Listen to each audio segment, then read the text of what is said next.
Hello, and welcome to Fridays with Agent Kristin. In episode 2, I'm going to tackle a question that I always get at every writers conference that I attend. And that question is, what is the difference between young adult and middle grade? And by the way, if you were to ask 10 different people their opinion on what is the difference between the two, you will literally get 10 different answers. So don't assume that this episode is going to be the end-all, be-all on this topic of what is the difference between middle grade and young adult, because it's not. However, I do think that I can highlight what I think is the main distinction between the two in sort of a nutshell little snippet. Just so that you know, at its basic core, middle grade versus young adult, at least for publishers, is an age distinction. So for example, if you pick up a middle grade novel like The Lightning Thief, which is the first book in the Percy Jackson series, it's going to say that this is for ages appropriate 9 and up. If you pick up a young adult novel, it can have two different age distinctions. One can say 12 and up if the title is leaning a little younger and is a little cleaner.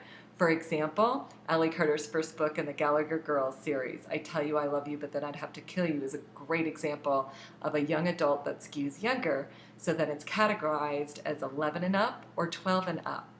Or the young adult can have the distinction of being age 14 and up. And that is, of course, for titles that are going to be skewing a little bit more towards the adult realm in terms of their themes. A great example of that would be Simone Alcalez's Perfect Chemistry.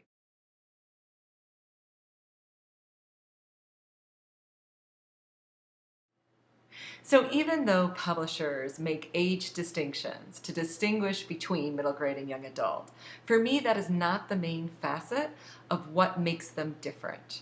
For me, in a young adult novel, the teen is going to face an adult situation for the very first time. And once they go through that experience, who they are at the end of the story is going to be a person who has taken that first step across the threshold into adulthood. That experience will have forever changed them. They will not be able to revert back and see the world through the prism or the child's viewpoint or through that lens of childhood. They just can't. They've had too much of an adult experience, and so now they are closer to being adult than they are a child. And that is very clearly something that makes it young adult.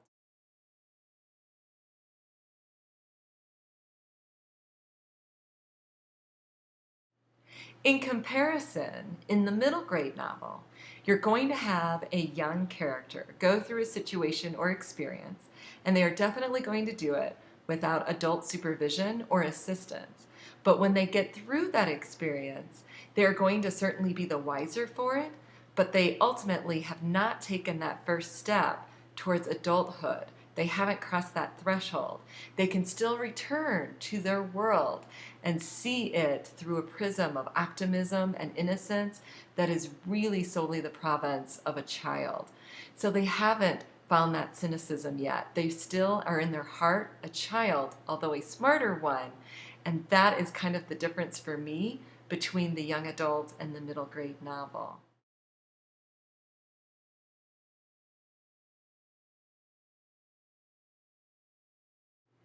Thanks so much for joining me again, and I'll see you here next Friday.